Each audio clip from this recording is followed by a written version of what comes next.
Assalamualaikum. वालेकुम अस्सलाम तुम छो ठीक अच्छे बनावान आज फ्रूट कस्टर्ड क्या बनावान अस्सलामु अलैकुम आज बनाओ अस इफ्तारस बापत मजेदार तो ताकती फ्रूट कस्टर्ड यह बच्चे बड़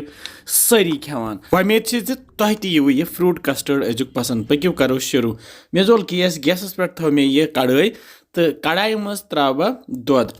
मे कोर यन ओड लीटर दुध इस्तेमाल यह गव दुध थोड़ा मोट तवे कोर मे यह ओड लीटर इस्तेमाल अगर बाजरी दुध तुम हेक्यो 1 लीटर यन इस्तेमाल कर यह दुध ये मज त्र थव ओड कतर ये गिलासस मजी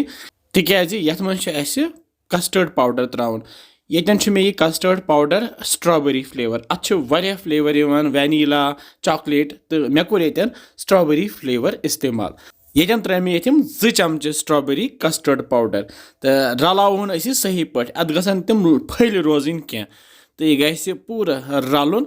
यपर त्रो दुधस मज यह सब्ज ٲلہٕ पाउडर लकुट हिव ओड चमचे तो रलावन सही पे तो अनो दुधस वन ग्रेख तो दुधस ग्रेख युथी त्रो वन यह दुध कतर ये मज यह कस्टर्ड पाउडर रलो तो यह त्रयित रलावो बे तो वन मटरावन तल गैस लोतुई तो लथसी पे मोट वन यथ मेचर दिन बापत त्राव बहन ये खंडस 2 चमचे लकट ही अगर न तुम खंड छो पसंद तो हेकु यह खंड बगैर ते बनत या तुम हेकु ये माछ चमचे ते रलत तो पत तैयार कर दिमो ये खलन खलन लगातार यह गि तल लाड़न कहें यथ लगन 2-4 मिनट मटनस माह रमजानस मज अल्लाह ताला कम कम न्यामच खेनावान तो अस पज हमेशा अल्लाह ताला शुक्र कर 2-4 मिनट गसित यह वन तैयार यह मोट्यो तो थो वन गैस बंद तो वालो पत्थर वुस क्युत मोट्यो यह ज्यादा सह मुट करुन यह क्या तो यन फिरहन ये बड़िस बानस मज यह वन तोत तो युथु यह सखबोल हिव गि तुथु त्रो वन ये मेव मे योर तैयार थोमुत कर चटित कर तो यम त्रो अकि यह कस्टर्ड दुध यह गो वन सखबोल तो वन लागो अकि त्रावन यह मेव बह त्रा गोथ यह अम्ब यस मे थोमुत नुक नुक कर यह पपाया अत मे नुक नुक थोमुत कर त्रो मे ऊर बे त्रोहस यह खरबूज अत मे निच निच खंज करम तो यह त्रोस ऊर बे त्रोस